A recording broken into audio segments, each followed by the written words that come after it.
Here's the Toro 524 Snowblower. I'm going to show you how to replace the impeller bearing, which is located right down here. Now it's that bushing there with the bolts between the belt and housing. You're going to know that the impeller bushing shot when you grab the auger pulley here, and I can move it up and down. So if you look carefully where the shaft is, when I move the pulley you can see it go up and down. And there's so much loose in there. This problem could eventually cause your auger belt to jump off the pulley because it's going to become uneven. Now to start this job, you're going to have to remove the two nuts on top here. The other one's over there, and then there's two more underneath. So we'll start by removing the two here. First I'm going to spray them with penetrating oil. Try not to spray the belt. Pretty rusted in there, so this will make it easier a bit. Now you're going to need a 9/16 wrench.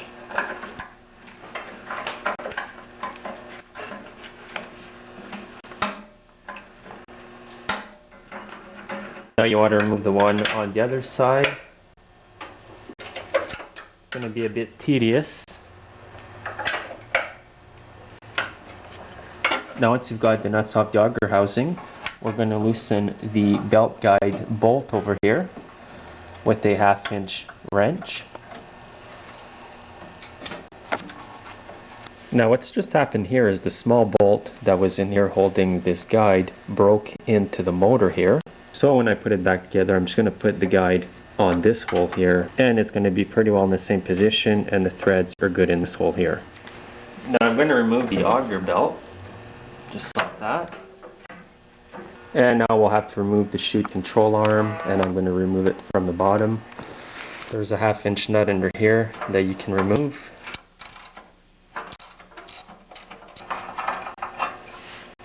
Now you're going to have to remove the two bolts that hold the belly pan. There's already one missing, so there's just one here to remove, and it's a 3/8.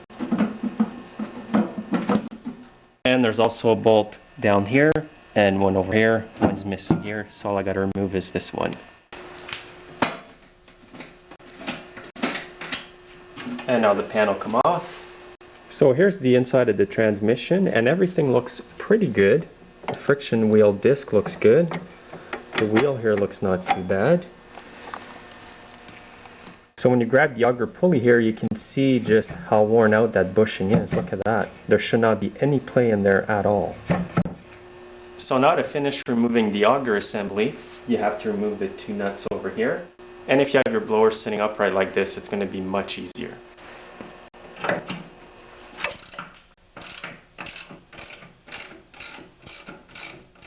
Before you remove all the nuts there, you may want to have something for the handles to lean on, or if you have a friend with you, he can grab onto the handles and hold it while you get the last nut off. What's going to happen now is the whole back end of the blower is going to separate itself from the front auger.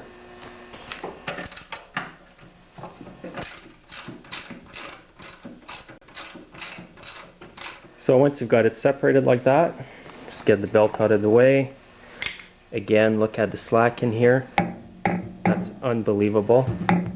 Now to remove this pulley, you got to reach in and take off the little tightening bolt.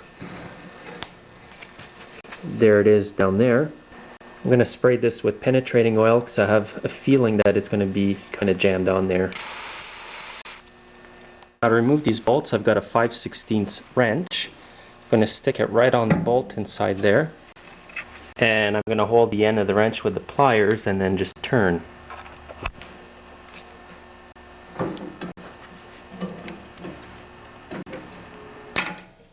And now once you've got the bolt loose, just reach in and loosen them. You don't have to take them all off. And as you can see, there's two in there. It's a bit of an awkward spot to have bolts.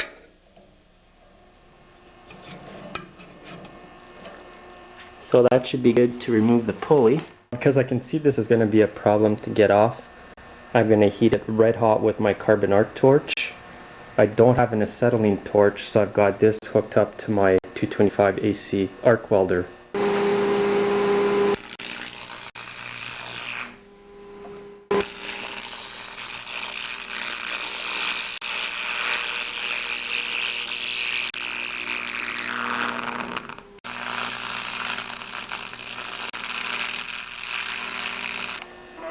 Now the pulley broke off the hub here, but I can get this welded back again from a friend of mine. So what I have to do now is heat this up again red hot. When she's red hot, I'm going to use a 2-jaw puller and pull it right up.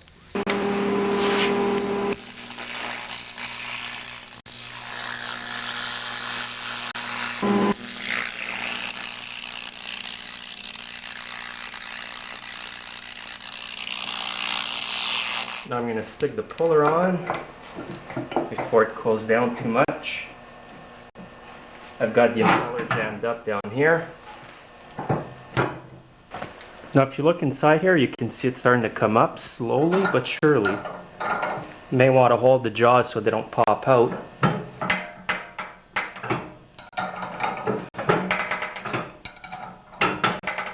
And it'll be much easier with a breaker bar.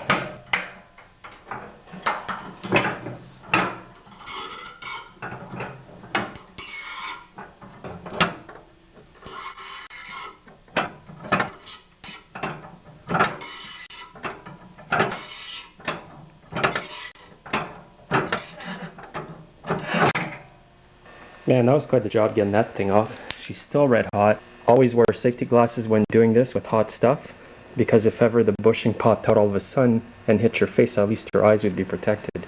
So I'm going to let this cool down a bit, then take off the keyway here. Take these off after too. Now to remove the keyway, I'm going to use a hammer and a chisel, but I'm not going to pound the key too hard because I don't want to break it either. So just tap it up like this.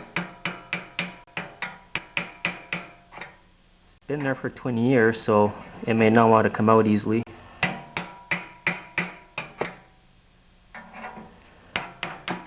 If you damage it, don't worry, you can always replace it. Now you can remove this little flat washer there. If the washer won't come out here, just push it back in. And then smooth out the edges with your grinder.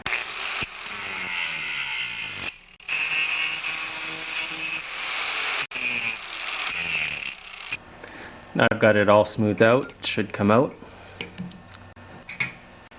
Now I'll have to remove the 3 nuts here, and they're 1/2 inch.